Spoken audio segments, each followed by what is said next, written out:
पहले समय में लाइट की व्यवस्था नहीं होती थी। लाइट की व्यवस्था नहीं होती थी पहले समय में। लाइट की व्यवस्था कौन से सन में हुआ था? बहुत बाद में हुआ है। बहुत बाद में हुआ ये तो 1829 में हुआ था ना इस तरह। तो इसका जो है लाइट का आविष्कार तो बहुत बाद में हुआ। पहले समय में लाइट की व्यवस्था नहीं थी, इसलिए सत्यनारायण भगवान कथा हमेशा पूर्णिमा दिन होता था, क्योंकि पूर्णिमा दिन पूरा उजाला होता था। कथा होता सुनने का आनंद कब आता? शाम को कथा करते थे, पूरे गांव के लोग भी आ जाते, जिसको बुलाते तो भी, जिसको नहीं बुलाते तो धार्मिक कार्य कोई जरूर नहीं, जिसको बुलाया जाए वही आज किसी को भी कोई भी जा सकता है। तो राजा जी कथा कर रहे थे, उसी रास्ते साधु नामक एक वैश्य जा रहे थे। नाम था उनका साधु, जात के होते बनिया, बहुत बड़े व्यापारी थे उस समय के। तो जा रहे थे, देखा कि राजा जी कथा कर रहे थे। उन्होंने बोला कि हे राजन, आप किसका पूजन कर रहे हैं? मेरी भी सुनने की बहुत इच्छा है, जैसे आप पूजा कर रहे हो, इतना अच्छा सजाया, अभी रोड पर सजा दी तो मेला लग जाता है। तो बोलते हैं पता नहीं क्या कर रहे हैं। तो खड़े होकर पूछने के, हे राजन आप किसका पूजन कर रहे हैं? उन्होंने बोला जो है सत्यनारायण भगवान का पूजन पाठ कर रहा हूँ।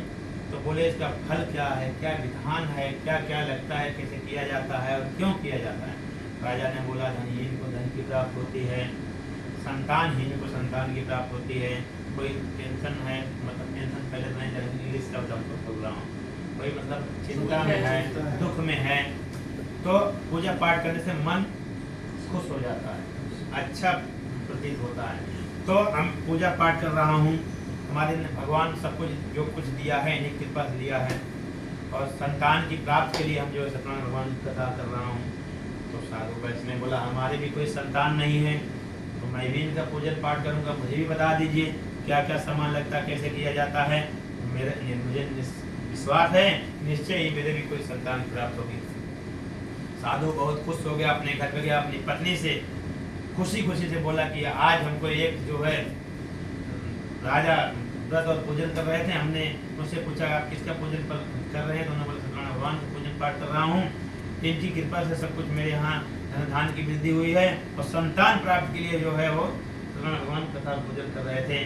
तो मैंने भी संकल्प ले रहा हूँ, जब मेरे भी कोई संतान हो जाएगी तो हम भी जो है सत्यनारायण भगवान का पूजन पाठ करेंगे। देखिए भगवान के सामने आप रो दो, किसी सहेली सामने रो दो, लेकिन दो बात सुनते हैं, बहुत मजाक उड़ा रहे, बहुत अच्छा हो गया, बहुत भाव खाते रहे करते रहे तो रोते हैं, लेकिन आप दरवाजा बंद करके भगवान सामने रो के देख लो, निश्चय में गारंटी के साथ होता आपका काम हो जाएगा। भगवान सामने एक बार रो के देख लो कोई भी काम के लिए। तो उसने जो है भगवान के सामने संकल्प किया, भगवान को काफी दया आगे बोला चलो इसको एक संतान दे ही देते हैं। उनके घर में एक कन्या का जन्म हुआ।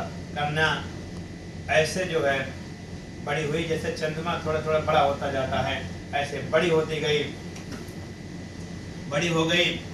वो जब पैदा हुई उसी वक्त जो है उनकी पत्नी ने याद दिलाया कि आप जो सत्यनारायण भगवान का व्रत करने का संकल्प किया था पूरा कीजिए। बोलते हैं कि अभी हमारे पास टाइम नहीं है, हम बाद में कर लेंगे। व्यापार करने के लिए चले गए। एक दिन लौट के आ रहे थे, देखा कि बेटी जो है काफी बड़ी हो गई है। उन्होंने बोला कि दूध को बुलाया कि आओ हमारे पास आओ। उन्होंने बोला, उनके पोस्ट के पास गया तो उन्होंने बोला कि मेरी बेटी के लिए जो है एक अच्छा सा बड़ी पुत्र ढूंढ के लाओ, हमारी जात बिरादरी का कोई भी एक जो है वर ढूंढ के लाओ, उसके साथ हम अपनी बेटी की शादी करेंगे। तो कई गांव में गया, वहाँ एक कंचनपुर नाम का ग्राम था, उस गाँव में गया, वहाँ पर एक लड़का था, उसको लेकर आया। उसके साथ में साधु नामक वैश्य ने अपने बंधु बांधवों को बुलाकर खुशी खुशी से विवाह कर दिया। दुर्भाग्य से सत्यनारायण भगवान का व्रत करना भूल गया। देखिए इनको चिंता नहीं, इनको हजारों लोग खुद भगवान क्या चिंता है, लेकिन जब हम कोई चीज़ प्रतिज्ञा लेते हैं, कभी भी जिंदगी में याद रखो किसी के दिन के सामने कोई भी मानता मत मानना, अगर मानते हो तो पूरा कर लेना या भूलो नहीं।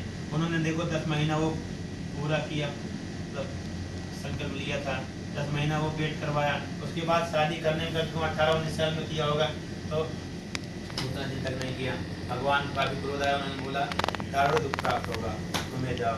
तो भगवान वो जो है व्यापार करने के लिए पहले अकेला जाता था, फिर बाद में व्यापार करने के लिए वो जो है अपने दामाद को भी लेकर गया। जैसे यहाँ दुबई के राजा दूसरे हैं, सागर राजा दूसरे हैं, पहले समय में दूसरे अलग अलग स्टेट के राजा थे, वो दूसरे स्टेट में व्यापार करने के लिए चले गए।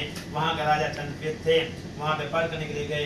पहले समय में व्यापार करने के लिए बैलगाड़ी से लोग जाते थे, घोड़ों से जाते थे, नाव से जाते थे। व्यापार करने के लिए वहाँ पर गए, नाव से गए थे। तो वह समुद्र के किनारे चंद्रकेत का वो राज्य था। तो व्यापार करते करते जो है रात हो गई। तो भगवान ने बोला अभी इसको माया दिखाता हूँ, अपना खेल शुरू किया। उन्होंने एक चोर को चोरी करवाया राजा के दरबार से। वो चोर भागा जब जोर से, तो कहाँ रुका जहाँ पर ये नाव खड़ी किए हुए थे, वहीं ठहर गए। ठहरा हुआ धन को कहाँ रख दिया उनकी नाव में। और उनके सैनिकों ने जब उनका पीछा किया तो उन्हीं को जो है चोर समझ उनको ले गए, उनको बंदी बना दिया, उनको कठिन कारावास में डाल दिया। राजा के सामने पहुंचाकर बोले कि हम 2 चोर पकड़ के लाए हैं। राजा ने बोला इनको दंडित किया जाए, इनका धन छीन लिया जाए, और उनको कारावास में डाल दिया। इधर उनकी पत्नी को काफी तकलीफ हुआ, बहुत कुछ धन था उनके पास, धन कहाँ से तेरे लिए मुझे बहुत चिंता थी। माँ ने बहुत डांटा। उसने बोला माँ हमें किसी पड़ोसी के यहाँ गए तो भगवान की कथा हो रही थी, हमने कथा सुना, प्रसाद ग्रहण किया और घर आया, अभी रात हो गई। माता ने बोला हमने भी पहले संकल्प किया था लेकिन पूरा नहीं किया, हमको भी कर लेना चाहिए। और उन्होंने सत्संग भगवान कथा और पूजन किया और भगवान से प्रार्थना की हमारे पति और दामाद जल्दी घर आ जाएं तो हम निश्चय ही फिर से कथा करेंगे। भगवान ने माफ कर दिया। चंद्रकेत राजा के दरबार में जाकर, चंद्रकेत राजा के स्वप्न में जाकर दर्शन दिया। उन्होंने बोला कि हे राजन, इन दोनों वही पुत्रों को बंदी बनाया। बोलिए भगवान की जय। श्रीमन्नारायण नारायण हरि हरि, भजमन नारायण नारायण हरि हरि, श्रीमन्नारायण नारायण हरि हरि, भजमन नारायण नारायण हरि हरि। प्रेम से बोलिए भगवान की जय।